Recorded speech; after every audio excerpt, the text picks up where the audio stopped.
Olá, sou Paulo Roberto Franchi, RU 3311888. Hoje nós vamos falar sobre José Maurício Nunes Garcia. Ele era filho de pai e mãe mulatos. Por isso eles deveriam naquela época ainda ser escravos, mas eles foram libertos. O seu pai ele faleceu quando José Maurício tinha 6 anos de idade. E desde cedo ele já dava sinais de ter grande habilidade musical. Ele conseguia reproduzir as melodias com fidelidade.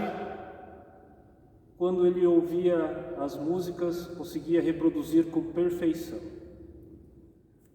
A sua mãe e a sua tia então fizeram muito esforço para dar para o José Maurício a formação que ele precisava, a formação musical que ele precisava.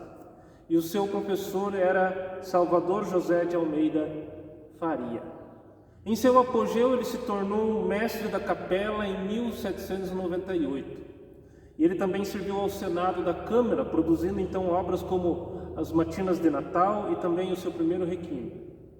Em 1808, com a chegada da família real, e o seu talento foi reconhecido e ele se tornou mestre da capela da corte portuguesa, apesar das tentativas de tirá-lo desse posto por ele ser mulato.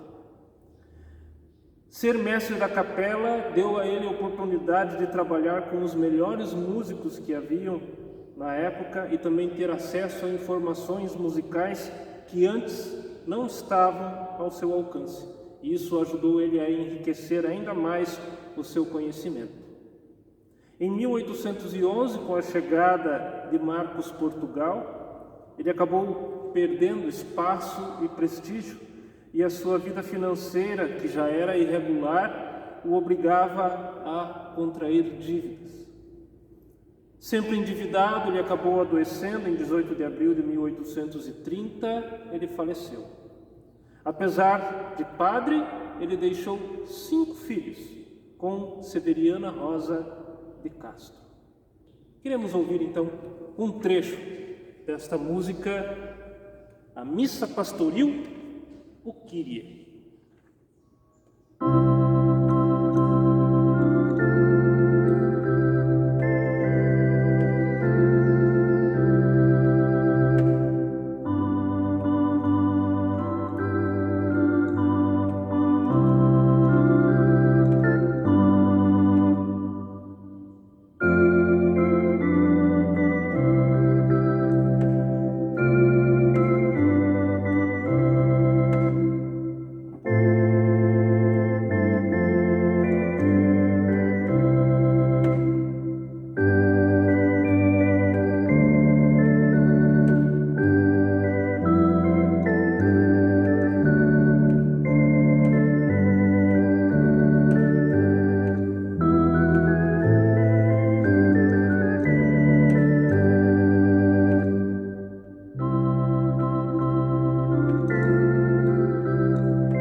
Algumas características do barroco que nós encontramos nessa obra de Padre José Maurício Nunes Garcia é o formato coral, consagrado nas mãos de Johann Sebastian Bach.